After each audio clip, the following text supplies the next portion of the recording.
Now, 9 opposition party leaders have written to Prime Minister Modi on misuse of agencies in the country. They have claimed that the ED and CBI are being used by the central government against opposition leaders.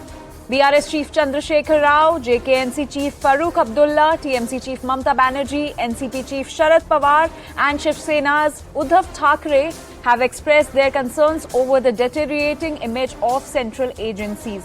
So the opposition party leaders have written to Prime Minister Modi on the alleged misuse of agencies in the country, and they have claimed that the ED and CBI are being misused by the government against opposition leaders. Now remember, this comes after recently Deputy Chief Minister of Delhi Misuse Sisodia was taken into custody by the Central Bureau of Investigation in the Delhi excise policy scam case, and now the opposition leaders have written to the Prime Minister alleging that the central agencies are being misused, and they have also claimed that the ED and CBI are being used by the government against opposition leaders. Our senior editor Pallavi Ghosh is joining us to give us more details on this. Pallavi, can you tell us more about what is the content of the letter? What are the opposition leaders claiming in the letter?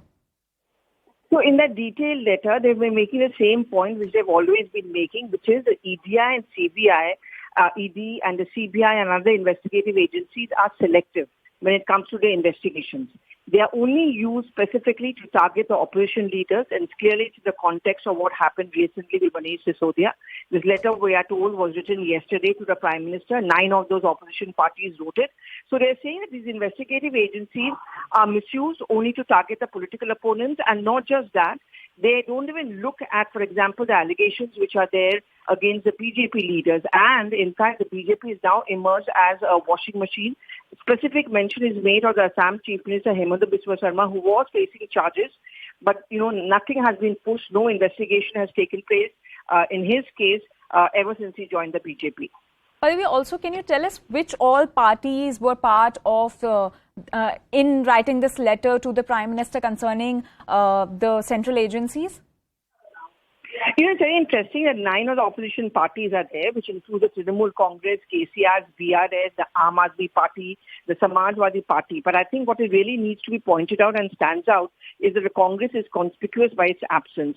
Congress, which has been making one of the loudest noises over the alleged misuse of the CBI and ED, finds no mention in the letter, so they are not a signatory to that letter at all. All right, Pallavi. Also, Pallavi, does this also not mean that the government is taking strict action against the corrupts if they are using the ED and CBI against these leaders also? But clearly, there must be some evidence on the basis of which the CBI and ED are taking these leaders into custody. So does that also not mean that the government is strict as far as corruption is concerned?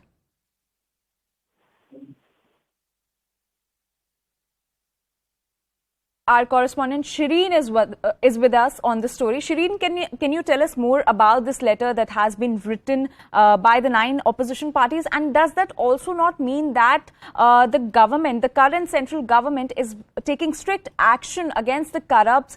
Because clearly, if ED and CBI are taking opposition leaders into custody or taking action against them, there must be some evidence. Well, there are 3 points that has been mainly pointed out in this letter. One is, of course, how there has been a long witch hunt from 26 February 2023 against Delhi Deputy Chief Minister, and how there was in fact the outrightly baseless and smack of a political conspiracy is what these 9 opposition leaders in the letter have been mentioning. Apart from that, they also have pointed out, like the second question you asked me, that whether there is in fact strict cases against the corrupt leaders by the government. But in this letter, the opposition leaders have been saying that those leaders who have in fact joined the BJP from the opposition parties, they have cited the example of Hemanta Biswa, they have cited the example of Suvendu Adhikari, Mukul Roy, Narayan Rane, saying that they all had in fact cases against them, but the investigation is being done at a very slow manner. So does this mean that the agencies are only for the opposition parties to be used against opposition parties is the question that has been put out by these opposition leaders in the letter. Also, very interestingly, we are seeing that the fight with the loggerhead with the state government and the governor has also been pointed out in this letter. We know that a number of state governments are in loggerhead with the governor that has in fact been appointed by the government, and the opposition leaders have been pointing out how these governors are in fact creating rifts between the state and the central government. They are not doing their job properly, and they are the ones who are creating a lot of differences between the state and the central government. So in this letter, these 9 opposition leaders have been saying that the misuse of central agencies and the constitutional officers like the governor to settle score outside the electoral battlefield is something that is condemnable and doesn't look good for India, which is in fact a mother of democracy. So this is the letter right now. It has in fact been written by Shireen. All right, Shireen, we have BJP's Shehzad Poonawala joining us. Shehzad, good morning. So 9 opposition leaders have written to the Prime Minister alleging that the central government is misusing the agencies against the opposition leaders. What's your take on this? You know, what a transformation that those who used to speak about India against corruption today have formed an alliance for corruption. Today, whatever cases are going on, it's not about the agencies itself. It is about courts of law not giving the relief to any of these people who have been accused by the agencies. For instance, Misuse has been denied relief by the courts, including the Supreme Court. Satyendra Jain is in jail because of the Supreme Court and the High Court's orders. Nawab Malik is in jail because of the court's orders. So are the courts also biased? Are the courts also acting in a vindictive manner? And ironically, in the last 8.5, 9 years, despite all their attempts in courts, no court of law has said that the agencies are being used as a caged parrot, like they used to say during the UPA. So clearly, this is an agenda of corruption, agenda of convenience, and an alliance of corruption that is being formed. First, the main pole of uniting used to be so-called secularism. Today, it is so-called corruption. And if I would put it in Hindi, this was like Bhrishtachar ke thekedar doing Bhrishtachar aparampar. Whenever there is action, they shout Atyachar, Atyachar. And this has become the Shishtachar of all these parties. The TMC had orders passed against it by the High Court asking for action against Partha Chatterjee and the SSC stand. Is the court doing vendetta politics? NCP's Nawab Malik has been prima facie found to have links with Dawood Ibrahim's gang. So is that a finding of the court, or is that something that is being done against vendetta politics? Uddhav Sena's leaders have been involved in corruption. Sanjay Raut was in jail, kept in jail for courts, by the courts.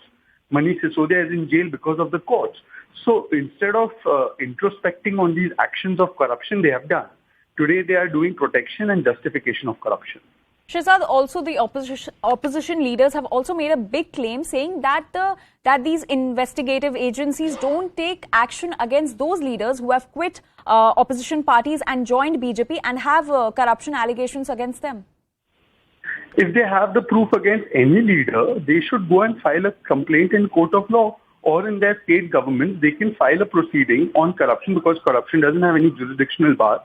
If they have the proof against the leaders they are speaking about, they must go and file that complaint in court, or they must present it to a court and say that, look, the agencies are acting in a malified, biased, vindictive manner. But whenever the opportunity presents itself, they are unable to prove this case in court. The courts have not said anything about the agencies acting in a biased manner, like it said during the UPA regime. So I think, except for getting some time on television and making these claims which are never put forth before a court of law, I think these claims are just, poor whataboutery and defenses that are put up by this alliance of corruption. All right, Shehzad, thank you for speaking to CNN News 18 and giving your views. So 9 opposition leaders have written